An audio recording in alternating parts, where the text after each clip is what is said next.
Bienvenidos al Club de Prensa en NTN 24. Transmitimos desde Washington, a 3 cuadras de la Casa Blanca. No olviden ustedes que al final del programa pueden encontrar a partes del mismo en nuestra página de Facebook, por nuestra cuenta de Twitter y el audio, el podcast en SoundCloud. Les doy la bienvenida a los invitados al programa hoy. En primer lugar, María Luisa Rosell, corresponsal de Radioprogramas del Perú. Bienvenida a esta mesa como siempre, María. ¿Qué tal, Juan Carlos? José Jaime Hernández, corresponsal del Universal de México. Bienvenido también. Un placer. Y Muni Jensen, analista política del Club de Prensa. Bienvenida a este programa. Gracias. Y quiero empezar, Muni, justamente con usted, porque ayer hubo reunión de 5 horas en el Palacio de Carondelet, el Palacio de Gobierno de Ecuador, en Quito, en la capital de ese país, entre el presidente Juan Manuel Santos, el presidente colombiano, y el presidente venezolano Nicolás Maduro. Estaban presentes el presidente ecuatoriano Rafael Correa y el presidente uruguayo Tabaré Vázquez. La idea era acercarse después de la crisis que se abrió desde el pasado 19 de agosto, cuando el presidente Nicolás Maduro cerró la frontera de Venezuela con Colombia, después de que fueran heridos 2 miembros de las autoridades de las fuerzas públicas venezolanas por delincuentes colombianos. Desde entonces han sido deportados de Venezuela más de 1.000 colombianos, han salido de territorio venezolano alrededor de unos 15.000, según estadísticas de Colombia. A algunos colombianos les han marcado las casas con una letra D para decir que había que derribar esas casas justamente. Y en Venezuela hay delincuencia colombiana, hay contrabando, contrabandistas colombianos, narcotraficantes y paramilitares. Pero la escalada verbal de los últimos días entre Santos y Maduro había alcanzado unos niveles ya realmente preocupantes. Habían sido llamados a consulta los embajadores, tanto el venezolano en Bogotá como el colombiano en Caracas. Después de este encuentro de ayer, leyó Rafael Correa un comunicado en donde básicamente lo que se dice es que van a regresar los embajadores y que se va a normalizar de manera paulatina lo que pasa en la frontera. El presidente Nicolás Maduro también habló, agradeció el gesto de Santos, y Santos, que estaba muy serio y se le veía muy seco todo el tiempo, también dijo que agradecía lo que había sucedido en esta reunión, donde además se dijeron cosas. Hay una reunión de ministros de ambos países, de ministros de distintas carteras, este miércoles, el miércoles de esta semana, mañana. Aquí surge una pregunta que es la siguiente. ¿Fue esta reunión un éxito porque volvieron a hablarse los dos presidentes y se inició una nueva etapa más fresca entre ambas cancillerías y entre ambos presidentes, entre el de Colombia y Venezuela? ¿O fue esta reunión un gran fracaso en el sentido de lo que esperaba mucha gente, especialmente en Colombia, es qué va a pasar con esos 10.000 personas deportadas, qué va a pasar con las personas a las que les derribaron la casa y demás? ¿Cuál es su punto de vista? Pienso que desde el punto de vista diplomático y político, la reunión superó las bajísimas expectativas que había.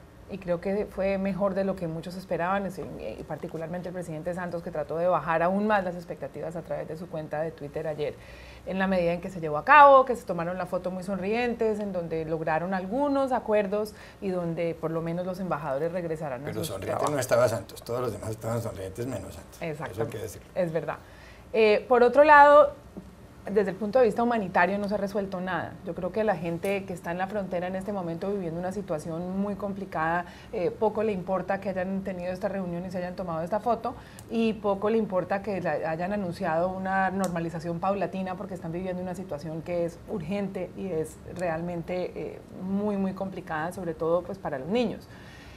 Muchos críticos han dicho que la vida en la frontera no ha cambiado nada con esta reunión, que se han restablecido solamente unos lazos formales.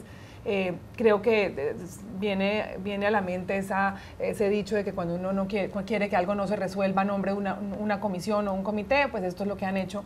Pero sí creo que hay algunas razones, pocas, para estar optimistas, dado que pues finalmente después de 4 horas anunciaron 7 puntos que ojalá tengan buen curso.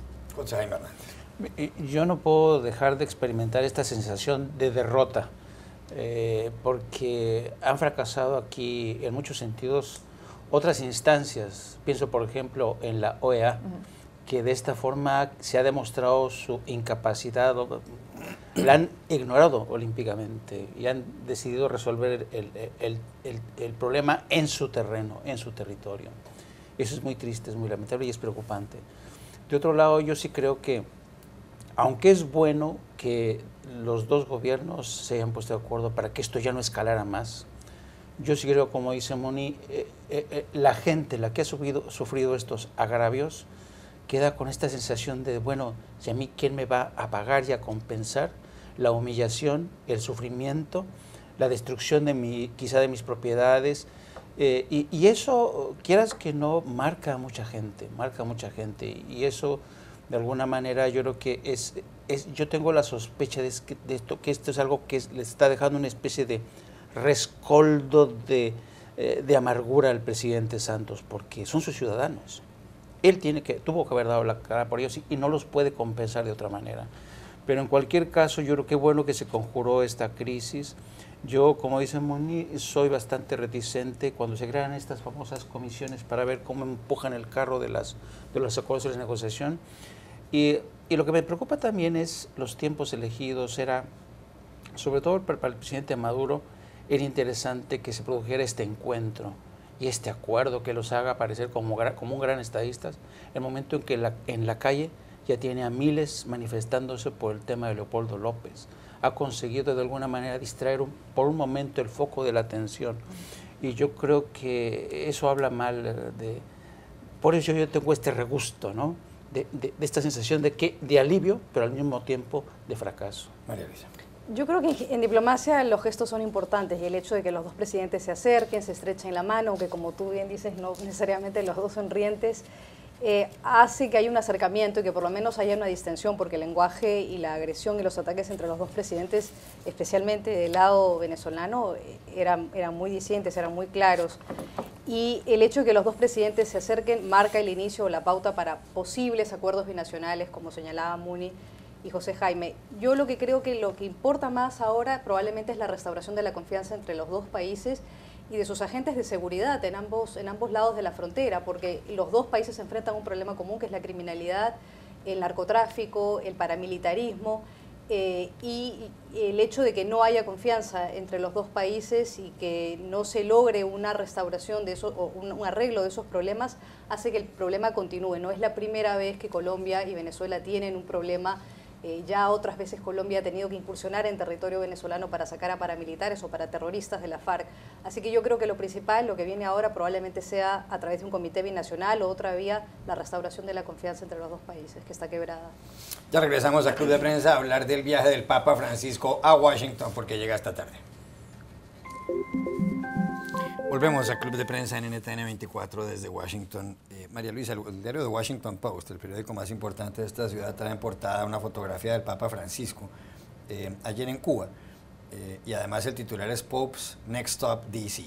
La próxima parada, la próxima escala de este viaje es el Distrito de Columbia, es decir, esta ciudad, Washington. El Papa llega a las 4 de la tarde a la base aérea de Andrews, a las afueras de esta ciudad, es decir, 3 de la tarde, hora de Bogotá u hora de Lima. Lo va a recibir en la base aérea de Andrews y esto constituye un detalle, ahí sí de verdad sin precedentes. No solamente el presidente de Estados Unidos, Barack Obama, y su esposa Michelle, sino también el vicepresidente de Estados Unidos, Joe Biden, y su esposa Jill. Biden es católico. Prácticamente nunca el presidente norteamericano va a la base aérea de Andrews a recibir a un jefe de Estado, en este caso el Papa lo es, o a un líder. Mañana a las 9:15 de la mañana el Papa estará en la oficina oval de la Casa Blanca con Obama. A las 11 hará un desfile por el Elipse, una parte del mall de la explanada central de esta ciudad, que está a 4 o 5 cuadras de aquí. Y posteriormente a las 11:30 hablará con los obispos católicos y a las 4:15 va a canonizar a Fray Junípero Serra, un misionero español que estuvo en las costas de California en el siglo XVIII, por lo cual también hay algunas protestas, hay que decirlo. El Papa llega aquí con un 63% de visión positiva de los ciudadanos, según una encuesta del diario The New York Times y de CBS News. Pero se ha dicho que el Papa, y así lo titulan algunos medios, va a irrumpir en la campaña electoral en Estados Unidos. Aquí hay elecciones el mes de noviembre del año entrante, en noviembre del año 2016, y por supuesto el Papa parece estar más alineado en la mayor parte de los asuntos con el Partido Demócrata, el partido de Obama y el partido de Hillary Clinton, que es precandidata de ese grupo, de esa colectividad. Algunos derechistas de este país, como Rush Limbaugh, un hombre que tiene un programa de radio muy seguido, un hombre de ultraderecha realmente, ha dicho que el Papa es lo que pregona es puro marxismo, y columnistas de derechas como George Will en el diario The Washington Post ha dicho que el Papa esgrime ideas demostrablemente falsas. ¿Será que el Papa se va a meter en esto de la campaña acá, sobre todo cuando dentro de 2 días hablará en una sesión conjunta en el Senado y la Cámara, en el Capitolio, en donde posiblemente, en un inglés aparentemente deficiente, el Papa dice que tiene problemas justamente de hablar inglés, puede pedir mejores condiciones para los 11 millones de personas sin papeles que hay en Estados Unidos. Bueno, el Papa tiene varias audiencias cuando venga acá a Estados Unidos. Por un lado es el mensaje político y por otro lado el mensaje religioso. En el aspecto político, que es al que tú te refieres, yo creo que va a ser muy importante prestarle atención cuando el Papa esté en el Congreso, pero también con sus discursos en las iglesias, en los diferentes momentos que él tenga para intervenir, porque como tú bien señalas, llega en un momento en donde estamos en plena campaña preelectoral en los Estados Unidos y muchas de las cosas que el Papa dice, tema del cambio climático, la injusticia económica y las diferencias sociales que se han acrecentado no solo en Estados Unidos, sino también en el mundo, el tema del fenómeno de inmigración como un fenómeno global, no solamente de los inmigrantes que llegan a Estados Unidos, sino también del fenómeno de inmigración que estamos viendo ahora, de la migración masiva que hay de sirios que tratan de salir de la crisis, de la guerra, y tratan de llegar a Europa y encuentran que las puertas están cerradas. Hay muchas analogías, mucho simbolismo en el hecho de que el Papa llega desde Cuba. Ahora escuchaba en la mañana a Silvia Poyoli de la radio pública y decía, llega como un inmigrante, que la intención del Papa ha sido llegar desde Cuba y entrar a Estados Unidos como un inmigrante. Es un gesto simbólico, sin duda, y habrá que estar muy atentos a ver cómo reaccionan las esferas políticas en Estados Unidos y los ciudadanos norteamericanos, los estadounidenses de a pie, frente a lo que diga el Papa. Yo creo que con lo que se refiere a la presencia del Papa para los hispanoparlantes en Estados Unidos es importante, porque hay de los 69 millones de católicos que hay en Estados Unidos, 30% son hispanos. Por lo tanto, el mensaje y los mensajes que va a dar el Papa están muy orientados también a la fortaleza que trae la presencia de los hispanos en Estados Unidos como parte importante de la Iglesia Católica en Estados Unidos, que en los últimos años ha estado decayendo y que en los hispanos encuentran un refugio y un bastión muy importante. Así que no creo que por eso tampoco sea un hecho fortuito de que el Papa, de los 18 discursos que dé, 4 de ellos van a ser solamente en inglés, la mayoría en español. El Papa publicó una encíclica en donde dice que hay que luchar contra el cambio climático y además ha manifestado en distintos foros y en distintos lugares públicos y privados que el mundo tiene un gran problema que es la desigualdad, con lo cual el Papa está recogiendo una opinión generalizada.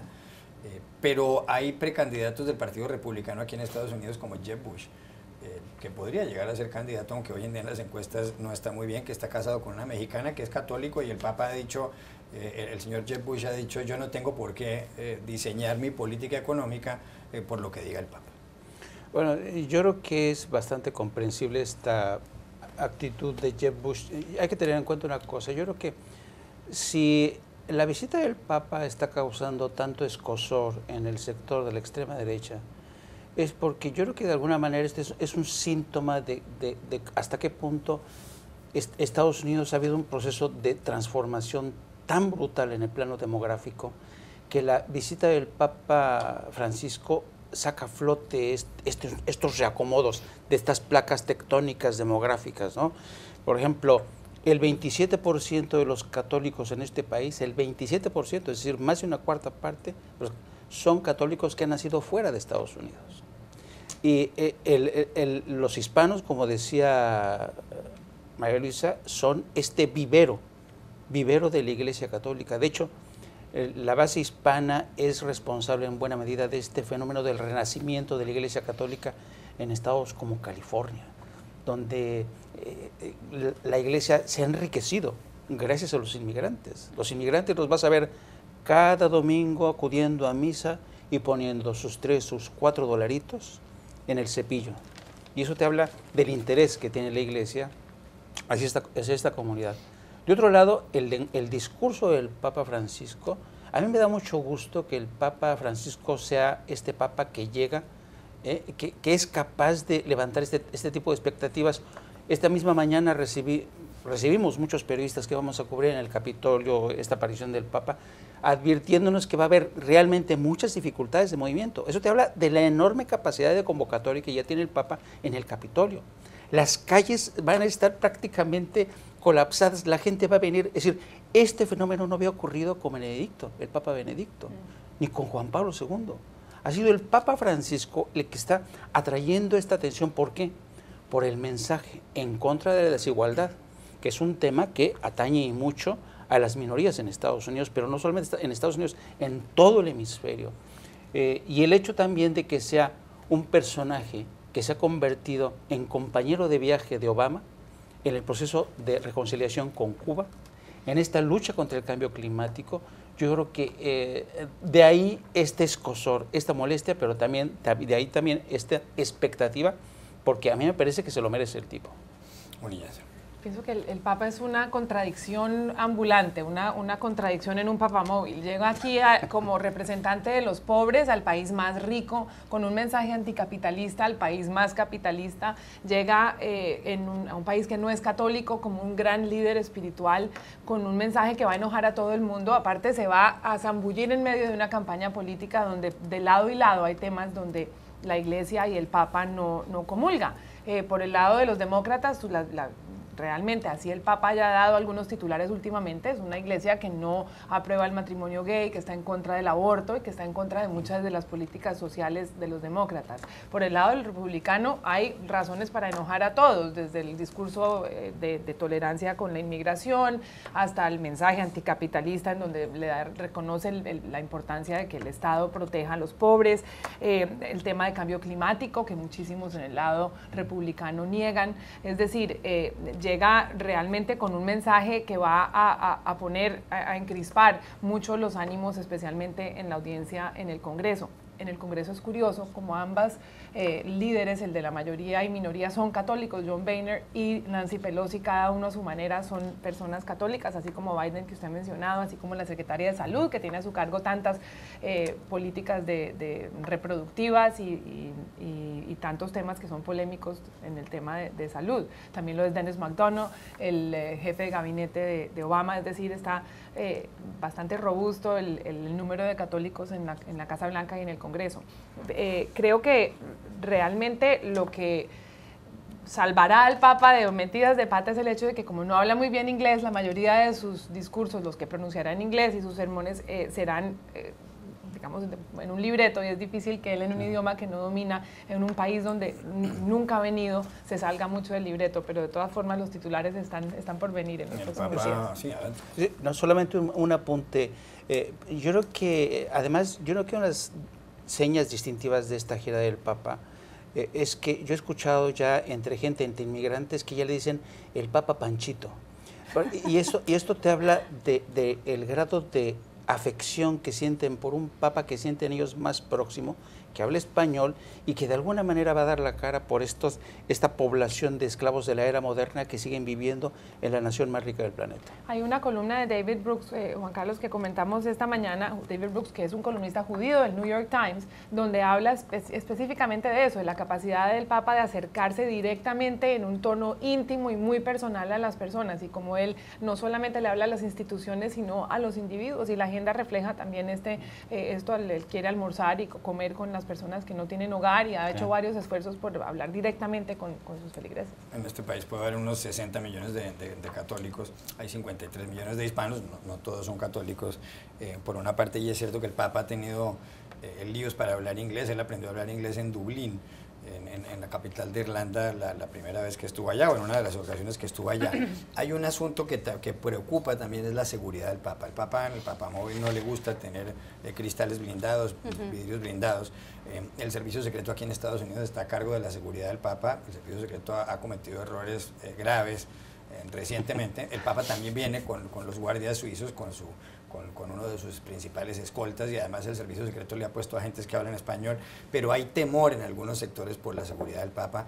Susan Sarandon, la actriz, ayer incluso dio unas declaraciones y se manifestó públicamente diciendo que temía por la vida del Papa, que incluso al Papa lo podrían matar acá, pues que ojalá, por supuesto, eso jamás vaya a ocurrir. ¿Tiene usted algún tipo de temor con esta visita del Papa? ¿El Papa andando por las calles de Nueva York, por ahí, sin cristales blindados? No, yo creo que hay efectivamente todo un círculo y todo un ejercicio de protección alrededor del Papa, y están probablemente todo esto bien planificado para que no ocurra ningún percance. Estoy segura que eso está bien planificado. Obviamente siempre hay el temor por la figura que significa el Papa y por lo que es el sumo pontífice.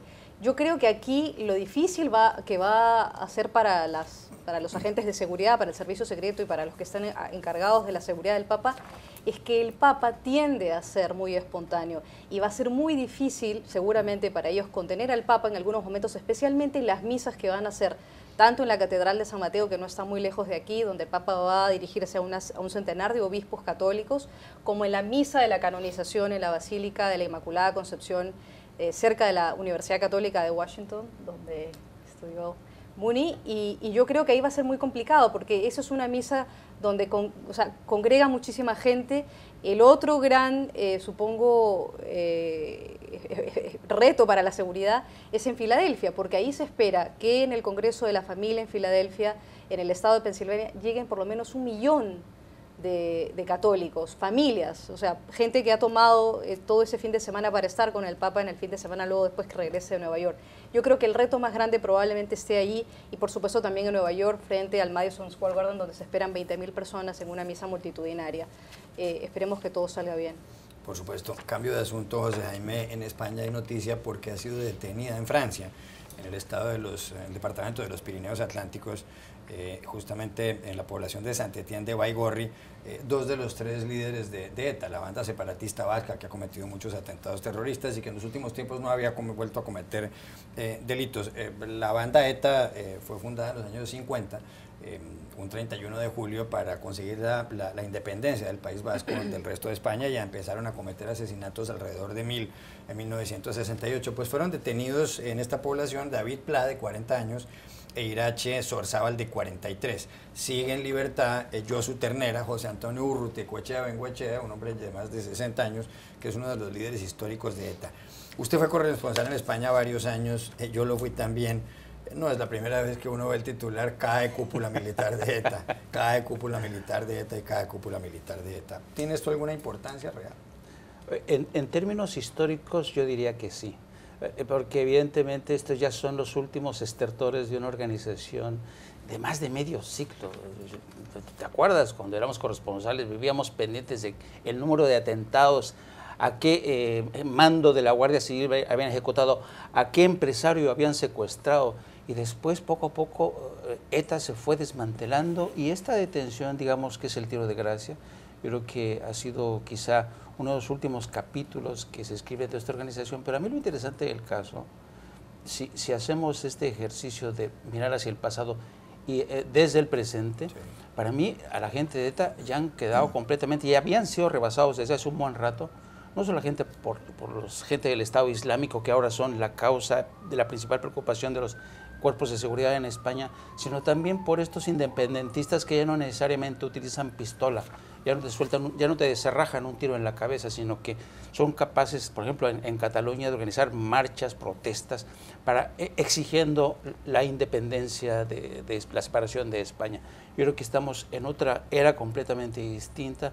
Lo que ha ocurrido hoy en el País Vasco, en Francia, es solamente el último capítulo de una vieja historia que estaba condenada al fracaso. Ya regresamos al Club de Prensa.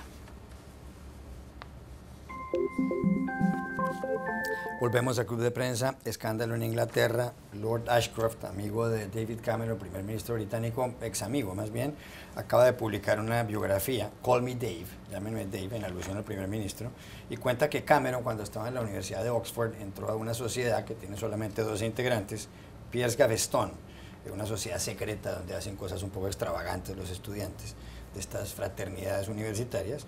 Y uno de los actos que tuvo que llevar a cabo David Cameron es que, según dice la biografía, tuvo que meter una de sus partes íntimas en la boca de un cerdo muerto, por supuesto. ¿Qué opina usted de este escándalo llamado el Piggate, el escándalo del cerdo?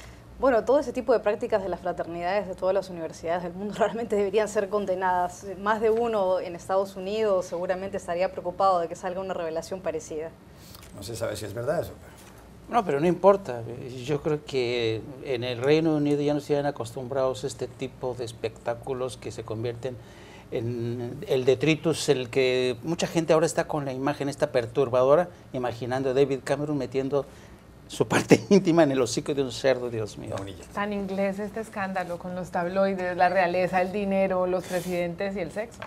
Menos mal, el cerdo estaba muerto y no podía atender a nadie. Gracias a los tres, a ustedes los espero mañana.